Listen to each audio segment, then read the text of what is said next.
Even if she's not physically here, she's still the one running the office. Kasi may technology naman eh, di ba? Tayo lang, yung mga nandito, kami yung gumagawa, kami yung mga sundalo, but the instructions come directly from the Vice President. A follow-up question, ma'am. Where is the Vice President now? And yung scheduled trips niya po sa Kuwait, will that push through this August 8, if I'm not mistaken?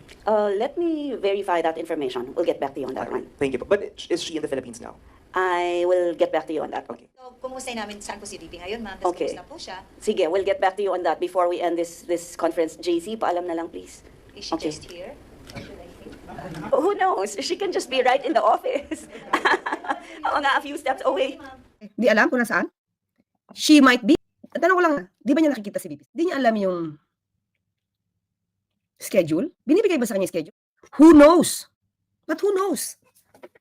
Di ba? Sa ibang bansa, dapat alam mo. Kung nandiyan sa opisina niya, dapat alam mo. Kung ano yung trabaho niya, dapat alam mo.